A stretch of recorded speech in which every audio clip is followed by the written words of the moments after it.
Houston Executive Tower, Aero 8446 Bravo is ready for departure. I'd like to stay closed traffic and do a low pass, slow pass down the runway. Aero 8446 Bravo, Executive Tower, roger. Would you like left or right traffic? It's your call, doesn't matter. Aero 46 Bravo, make left closed traffic, runway 18, cleared for takeoff.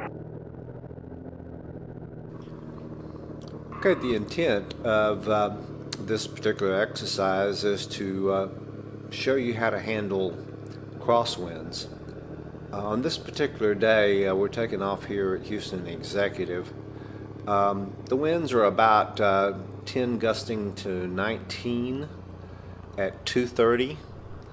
And so it's potentially a pretty good crosswind. It's also kind of ebbs and flows as you descend. And coming up to revs, holding the brake.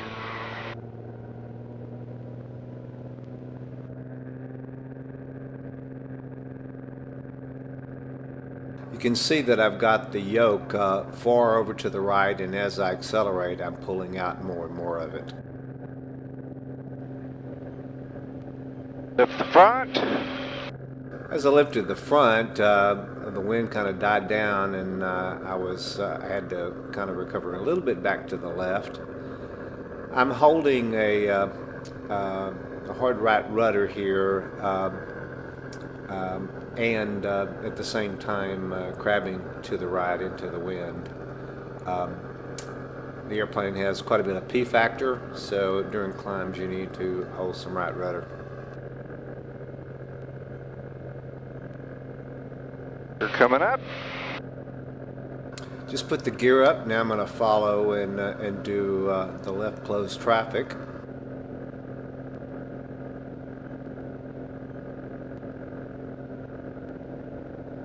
I'm looking at the ball here. This is my rated turn that's going to be under here, as you'll see as I make a left turn. Those two instruments are generally on what's called a slip skid indicator, a turn coordinator, and I was pointing them out on the graphical display there.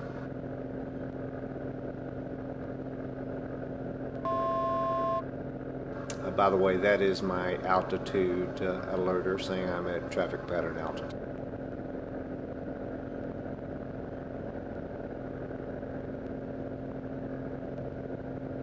We're going to go downwind here and give them another call.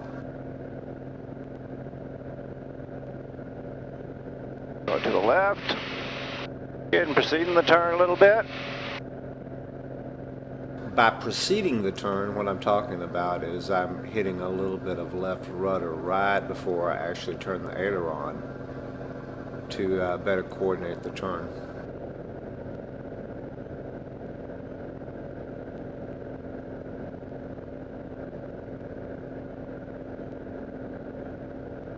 Down on gear. Bringing the gear back down to slow down. Down and locked on the gear. Things good there. Now I'm setting my prop pitch and my mixture. Houston Executive Tower, we'd like to go ahead and proceed and do the regular pattern and a low pass down the runway.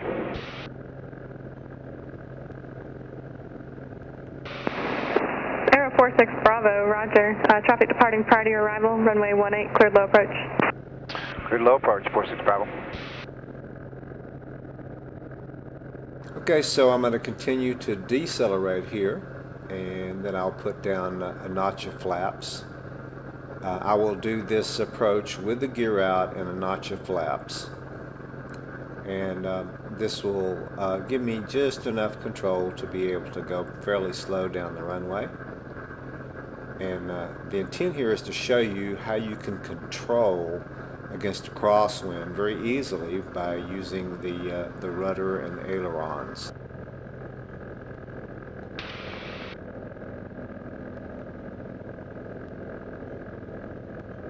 Adjusting power back. Okay, we're kind of setting up for the approach. I'm going to look at my V-speeds, about 95 on base is what I want. I want about 85 on final. And we're going to take it right down to about 75 to 80 right above the runway, but we're not going to touch down. Things all up here. It's good. By the way, that's 75 to 80 knots, not miles per hour. This is all in knots, which is means it's a little faster. Coordinate my turn. This is standard rate right there.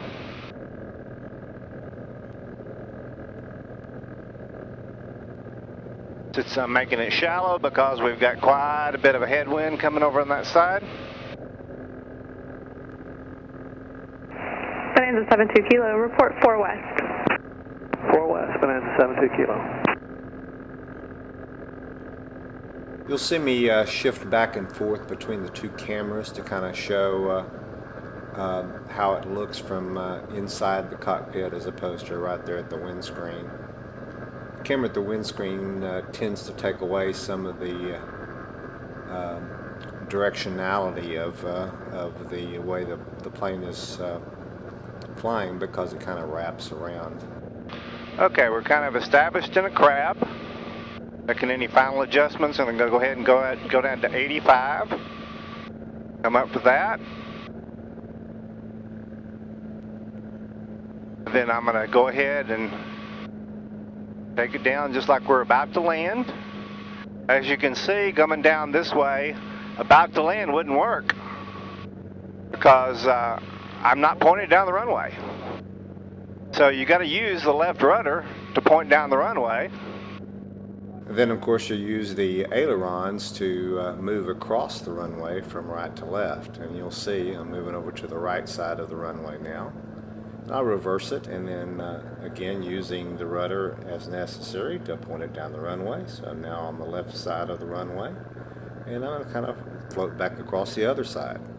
So I've got a gusting crosswind over there, but it's still no problem to handle it all just by pointing the nose down the runway and using the ailerons to center me. I'm about 20 feet off the ground here. Now I'm going around, and we'll put this into practice. Okay, Houston Executive Tower, I think we got the things filmed that we need to get filmed, and we're going to head on out here a little bit and have a little fun.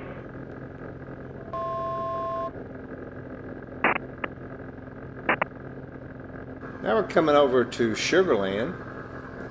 I flew directly over there, and this runway is not quite as north-south. It's 170, so it's more towards the east, which gives a bigger crosswind component.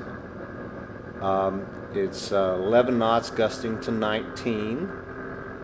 Which makes on the gust crosswind components at 16 knots, which is about the limit of this plane.